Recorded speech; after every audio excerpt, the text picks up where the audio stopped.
The trees and bushes here are literally filled with all sorts of species.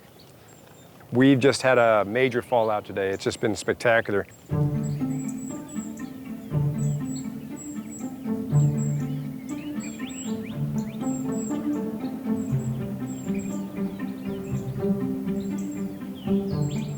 How many of you guys knew that the coast of Texas was such a critical spot for migratory birds for the entire US and Canada?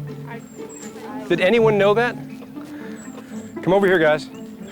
Careful, don't go too much in the bush, because there's a lot of chiggers and things.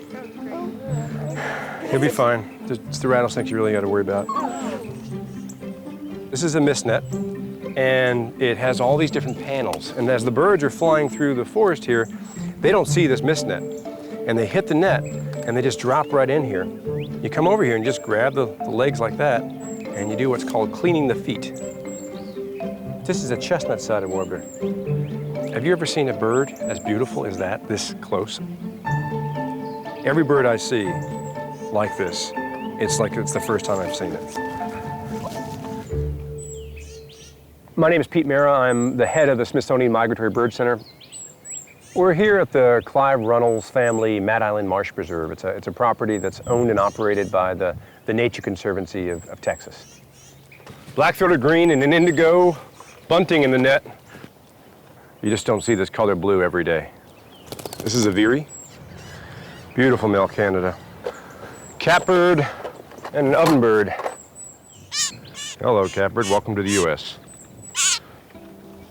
You can see this is the open Gulf of Mexico right here.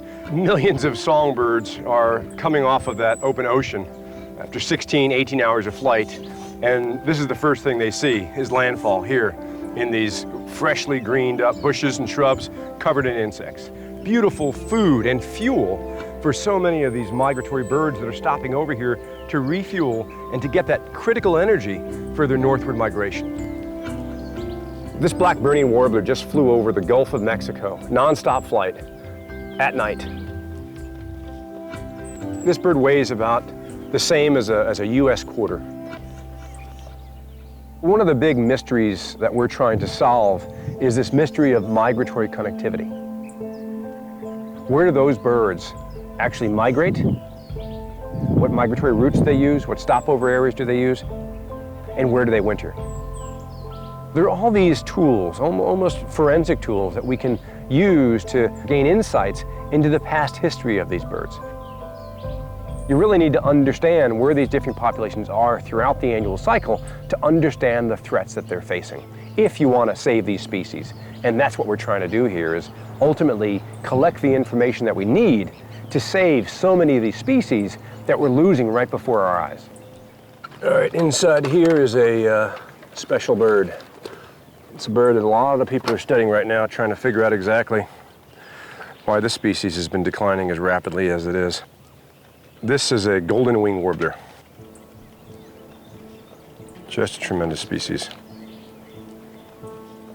Since 1968 or so, 70% of the population of golden wing warblers are now gone. They're not alone. Wood thrush, another species, 65% decline since 1968. Rusty blackbird, 90% decline since 1968. Kentucky warbler, common nighthawk. The list goes on and on and on. This isn't a problem just in the US. It's not a problem just in Canada. These species occupy many different countries throughout their annual cycle. When these migratory birds make it to a place like this in Texas, one of the most amazing things to me is that that bird could have been flying over a jaguar or a tapir or in a Mayan village just 2 weeks before. And so these birds, they connect cultures, they connect species in ways that we don't even understand yet. And that's part of the magic of what we're trying to do here. It's part of the magic of the Migratory Connectivity Project. We're trying to make these connections because ultimately it's going to be convincing the people through these wonderful biological stories about the importance of what we're trying to save here. We don't know if this bird wintered in Mexico, Guatemala, Nicaragua, Ecuador, We do know this Gulf Coast, Texas next to Louisiana, are essential for these birds to refuel. So birds like this cuckoo, which has been on the planet for thousands of years, don't disappear in 20 years. What we want to try to communicate to people is that your backyard is tied to a backyard in Guatemala. We're all linked. We have to view our backyard as part of this greater good, in this greater land area, because that's really what it is.